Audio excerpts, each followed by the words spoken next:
ما جستا سمخ کی کم آیت مبارکہ او حدیث مبارک تلاوت کو دا دوانا دا رمضان المبارک متعلق تھی. آیت مبارکہ کی اللہ تعالی فرمائی یا ایها الذین آمنوا اے اغا خلقو چچا ایمان روڑے دے یعنی اے مومنانو. حضرت عبداللہ ابن عباس رضی اللہ تعالیٰ عنہ فرمائی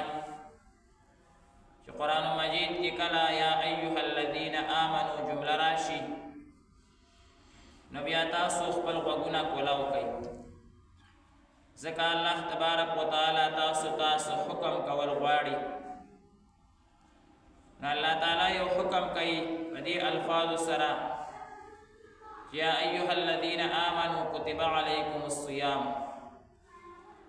اے د ایمان خاوندانو تاسو باندې روزه هغه فرض کړی شوې ده. روزه هغه څه ته ویل کېږي چې انسان د صبح صادق نه یعنی د سحر د اذان نه د لمر پریوتو پورې خپل ځان د خواهشاتو نه بچ کړي او د خوراک او د څښاک نه بچ کړي. د په دې وخت کې کارس مختصر وي او کارس طویل او لوی وي خو لیکن شریعت مطهره دا لیمټ مقرر کړی دی چې د صبح صادق نه واخله در نور پریوتو پورې او دې کې هم ډېر لوی حکمتونه دي چې دا وخت ولې مقرر شوی دی بل ټیم هغه ولې نه دی مقرر شوی. نو دې کې انسان دا نفس باقاعده خوراک غواړي خواهشات غواړي او الله تبارک وتعالی د دې انسان تربیت کول غواړي. دا میاش د الله تعالی د طرف نه د انسان لپاره د یو تربیت میاش ده. الله تبارک وتعالی دا وخت مقرر کو چې دغه ټیم کې به تاسو خوراک او څښاک او جایز خواهشاتو نه به ځان ساتئ. بیا ذهن کې دا پیدا کېده چې یاره دا خو صرف دې امت باندې به لازم وي دې امت باندې به الله تعالی سختی کوي. نو الله فرمایي نه کما کتب علی الذین من قبلکم دا ستاسو نه مخکې امتونو باندې هم فرض شوي وه. مخکینو امتونو کې هم روژې وي اگر چې د هغې ورځې به کمې او زیاتې وي. د چا ورځې ډېرې راغلي د چا لږې راغلي دي په چا باندې 36 روژې راغلي په چا 40 راغلي په چا مسلسل راغلي. لیکن روژه به همدغه روژه وه چې 3 څیزونه به نه استعمالوي خوراک څښاک او خواهشات. روژه نوم د دې دی چې انسان خوراک او څښاک او خواهشاتو نه ځان وساتي. او الله تبارک وتعالی فرمایي چې دا روژه په تاسو هم فرض ده مخکینو خلکو باندې هم فرض شوي وه. د دې نه د الله تعالی مقصد څه شی دی؟ الله تعالی فرمایي لعلکم تتقون دې دپاره چې تاسو کې تقوا او پرهیزګاري راشي. اصل مقصد د شریعت د ټولو امورو نه او د شریعت د ټولو احکاماتو او عباداتو نه هغه تقوا او پرهیزګاري ده. چې انسان کې تقوا او پرهیزګاري راغله نو دا انسان د الله تعالی محبوب باندې جوړ شي. او کله چې یو انسان د چا خوښ شي بیا د هغه هره خبره مني نو بیا به الله تعالی د دې انسان هره خبره مني. هر خواهش جایز هر تمنا جایزه هغه به الله تعالی د پوره کوي. د رمضان نه مقصد هغه دا دی چې لعلکم تتقون تاسو کې تقوا او پرهیزګاري راشي. په دې خپل بدن باندې انسان د رمضان نه مخکې سوچ وکړي کیونکہ رمضان لا شروع نه دی. د رمضان د شروع کېدو او په هغې کې دننه بیا کم امور مطلوب دي کم کارونه کول پکار دي او کم پرېښودل پکار دي هغه انشاءالله ورو ذکر کېږي. خو لیکن د رمضان نه مخکې مونږ او تاسو باقاعده لږ په دې خپل بدن باندې نظر واچو په دې خپل کور باندې نظر واچو خپل معاملات کاروبار باندې نظر واچو چې زه یو ډېرې بهترینې میاشتې ته ورداخلېدونکی یم قریبه ده چې دا میاشت هغه په ما باندې راشي خو لیکن زه چې دې میاشتې ته ورداخل شم چې په داسې حالت کې زه ورداخل شم چې د دې میاشتې دا روژې په ما باندې اثر وکړي نو په دې کې لومبنۍ دا خبره په ذهن کې انسان راولي چې رمضان المبارک په دې کې به زه د الله تعالی سره داسې جوړه کومه چې په الله تعالی باندې به ځان بخمه ځکه حدیث مبارک کې راغلی دی چې کم کس په رمضان المبارک کې بخنه ونه شوه نو الله دې تباه و برباد کم کس چې په رمضان المبارک کې دا خیري د اسمان نشوي د نبی علیه الصلاة والسلام په ژبه باندې باقاعده دا راغلی دي نو د دې په هغه قبولیت کې بیخي شک نشته دا به خامخا قبلیږي نو چې موږ او تاسو رمضان المبارک کې داخلیږو چې موږ باقاعده دا عهد کو چې په دې رمضان المبارک کې به زه په الله باندې ځان بخم صرف روجي بند نه سم روجو نیول صرف خوراک او اسکاک په نه کوم خپله به مې بنده کړي بس دا به زما روجه وي نه دا میاشت به مکمل زما د پرهیز وي او داسې پرهیز به نه وي داسې پرهیز به وي چې دا رمضان به زما د دې ژوند د اصلاح او زما د دې زندګۍ د تربیت باقاعده یو ورکشاپ وي لکه یو انسان اسپتال ته داخل شي څه مرض پکې او اسپتال کې ورته ډاکټران وایي چې ته به اوس دا څیزونه استعمالوې دا به نه استعمالوې دا ټایم به ته اوده کېږي دا ټایم به ته ویښې تا ته به ډاکټر راسي دا ټول شرایط او ضوابط او قوانین ورته ذکر کړي او دې په هغه شرایطو باندې عمل کوي نو دې به یو لستره د پس صحتیاب د دې بدن د دې اسپتال نه راوځي او هغه صحتیاب به داسې وي چې هغه بیا اثر کوي بیا بار زندګۍ کې دی چې کوم دی نو ښکلی ژوند تېروي صحتیاب ژوند به تېروي خپل کار به کوي خو که دی په اسپتال کې د ډاکټرانو خبره نه مني دوایانې نه استعمالوي پرهیز نه کوي نو دی ممکنه ده چې په دې اسپتال کې ساول کړي په دې اسپتال کې دی چې کوم دی نو هغه مړ شي نو دغه شانتې مونږ او تاسو اوس یو روحاني اسپتال کې داخلېدونکي یو رمضان المبارک زمونږ او ستاسو دپاره الله تعالی ډېره لویه تحفه راستونې ده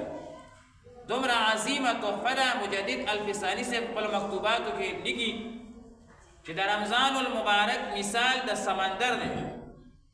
او د دې نورو ټول کال د برکاتو دا مثال دا د یو څاڅکي دی بلکې هغه وایي دا ما زیات ویل دا څاڅکي هم کم دی څاڅکي نه هم کم برکت دی د کال او د رمضان المبارک برکات انوارات رحمتونه هغه د سمندر برابر دی دا یو لوی سمندر د رحمتونو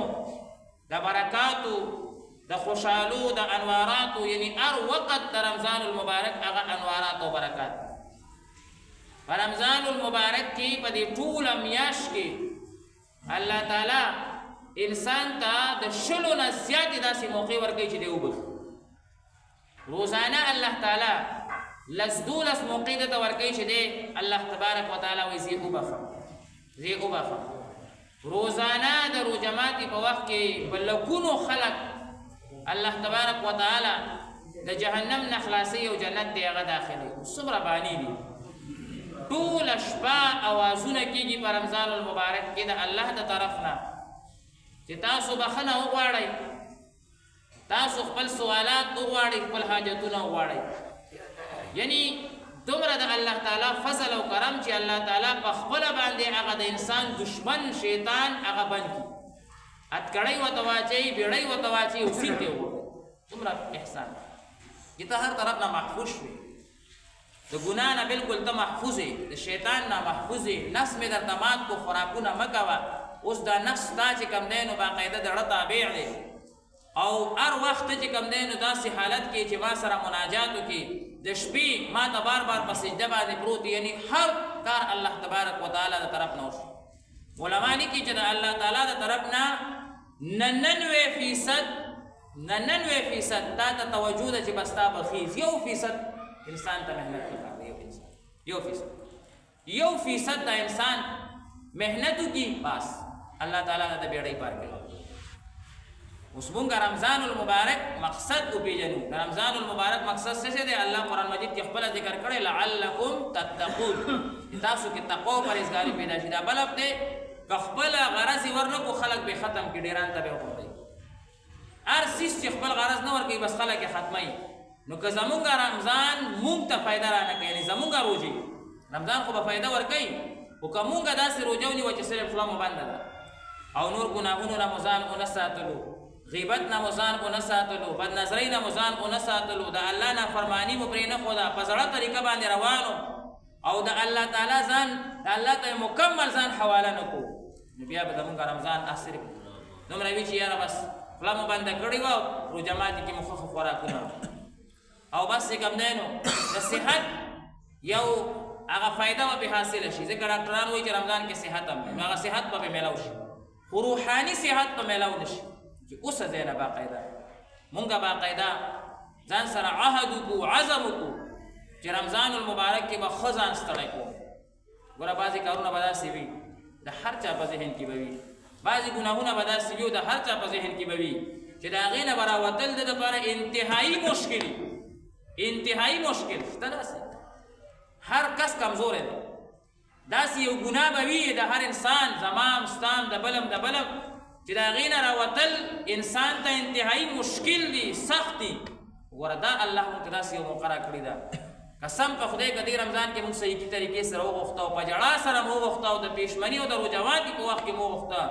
کومه ګناه داسې ده چې هغې نه به مونږ بچ نشو. هرې ګناه نه به الله مو بچ کړي، هرې ګناه نه به الله بچ کړي. کم سخت نه سخت ګناه دې وي، سخت نه سخت داسې یو کار دې وي چې ته وایې یاره دې ګناه نه به زه څنګه وځم، دې نافرمانۍ نه به زه څنګه وځم. غواړه دې رمضان کې دا داسې میاشت ده چې روژه ماتي کې پېشمني کې الله ته وژړه چې یا الله زه ستا بنده یم، دا نیکان خلک هم ستا بندګان دي، دا پخوا نومونه چې زه اورم چې شیخ جنید بغدادي صاحب پاتې شوی دی او پلانکې صاحب پاتې شوی، هم ستا اولیاء او دوستانو، یا الله زه هم ستا دوست جوړېدل غواړم. څوک داسې دی په دې دنیا کې چې هغه دا نه غواړي چې زه د الله دوست شم؟ هر څوک وایي زه د الله دوست شم، هر څوک وایي زه د الله ولی شم، د الله دوستانه هر چا ته خوند ورکوي. خو څه ګناه مونږ نیولي وو، الله مونږ ته دا تربیتګار راواستو، دا میاشت یې مونږ ته دپاره تربیت راواستوله چې تاسو دې میاشت کې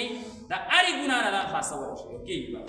د غټو غټو ګناهونو نه خلک الله تعالی د رمضان المبارک د وجې نه هغه خلاص کړي دي او همیشه د خوشحالۍ او د طاعاتو ژوند هغه چې کوم دی نو تېروي. بهرحال بهترینه میاشت مونږ او تاسو ته را روانه ده چې مونږ د دې استقبال وکړو، د دې په راتګ ډېر خوشحاله شو، ډېر خوشحاله. مسلمان چې مسلمان وي د رمضان په راتلو باندې به ډېر زیات خوشحالېږي، ډېر زیات به خوشحالېږي. چې څوک په رمضان خفه کېږي هغه به الله دې راضي شي زمونږ نه او په دې خبره دې زما نه خفه نه شي. خو لیکن څوک چې د رمضان په راتلو باندې خفه کېږي هغه به شیطان انسان وي، ځکه شیطان پې خفه کېږي، شیطان تړلی کېږي که نه، شیطان تړلی کېږي. مسلمان خو کلاو شو، مسلمان ته خو روحانیت میلاو شو، با ازادي ورته میلاویږي، الله یې بخي، الله تعالی ورته چې کوم دی نو رحمتونه متوجه کوي. نو چې څوک خفه کېږي هغه شکل خو د انسان دی خو من الجنة والناس دی، هغه چې کوم دی نو شیطان ګرځېدلی دی. نو رمضان په راتلو ډېر زیات خوشحاله شو، په خپلو موبایلو کې باقاعده شیر کو او بله ورځ یو ملګري ډېر ښکلي انداز سره لیکل کړي مرحبا رمضان، چې باقاعده خوشحالۍ سره باقاعده ووایو او داسې ویډیوګانې یا داسې یو خپل یو پوسټ چې هغې سره دا باقاعده مونږ یو میسیج ورکو چې د رمضان په راتګ باندې مونږ ډېر خوشحاله کړو، ډېر د زړه نه خوشحاله یو. خدای دې بیا بیا په مونږ راوستلی کړي. حضور به دعا کوله خدایه رمضان ته مو جمع وساته. حضور صلی الله علیه وسلم د ژوند سره محبت نه دی کړی، خو د رمضان دپاره یې باقاعده د ژوند سره هغه محبت کړی دی. نو چې باقاعده مونږ دا ووایو چې یاره رمضان ته یا الله مونږ جمدي وساتې، مونږ